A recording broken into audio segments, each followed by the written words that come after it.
एकादशी की व्रत कथा। योगिनी एकादशी को आषाढ़ कृष्ण पक्ष की एकादशी भी कहा जाता है। एक बार धर्मराज युधिष्ठिर ने भगवान श्री कृष्ण से इस एकादशी व्रत के महत्व और पूजा विधि के बारे में बताने का आग्रह किया। तब भगवान श्री कृष्ण ने युधिष्ठिर से कहा कि आषाढ़ कृष्ण पक्ष की एकादशी को योगिनी एकादशी कहते हैं। योगिनी एकादशी का व्रत रखने वाले को समस्त पापों से मुक्ति मिलती है। वह स्वर्ग में स्थान प्राप्त करता है। उसे 80,000 ब्राह्मणों को भोजन कराने जितना पुण्य प्राप्त होता है। तुम्हें पुराणों में वर्णित योगिनी एकादशी की व्रत और कथा कहता हूँ। आइए सुनते हैं योगिनी एकादशी की व्रत कथा। भगवान श्री कृष्ण ने योगिनी एकादशी व्रत कथा इस प्रकार सुनाई। स्वर्ग के अलकापुरी में कुबेर नाम का एक राजा था। वह शिव भक्त था। नियम पूर्वक रोज महादेव की पूजा करता था। हेम नाम का एक माली शिव पूजा के लिए उसे फूल दिया करता था। हेम की पत्नी थी विशालाक्षी, जो बहुत ही सुंदर थी। एक दिन हेम मानसरोवर से फूल लेकर आया, लेकिन घर पर वह पत्नी के साथ हास्य विनोद करने लगा और उसके साथ रमण करने लगा। दूसरी ओर राजा कुबेर हेम के पुष्प को लेकर आने का इंतजार करता रहा। दोपहर हो गई, लेकिन हेम नहीं आया। उसने सिपाहियों को माली के घर भेजा ताकि वो पता लगा सके कि वो क्यों नहीं आया।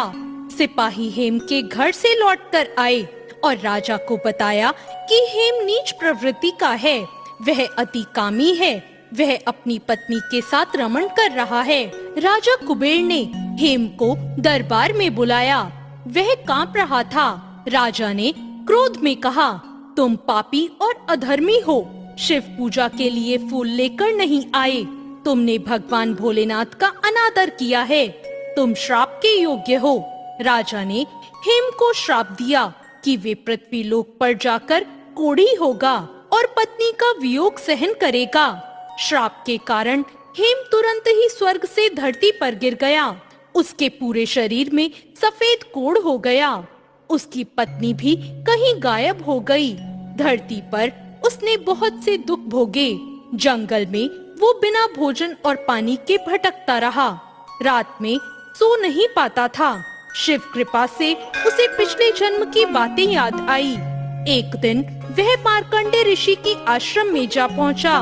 उसने मार्कंडे ऋषि के पैर पकड़ लिए और अपनी पूरी कहानी उन्हें सुनाई।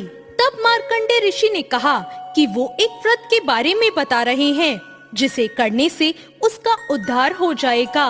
उन्होंने कहा, यदि तुम आषाढ़ कृष्ण पक्ष की एकादशी तिथि का व्रत करोगे तो तुम पाप मुक्त हो जाओगे।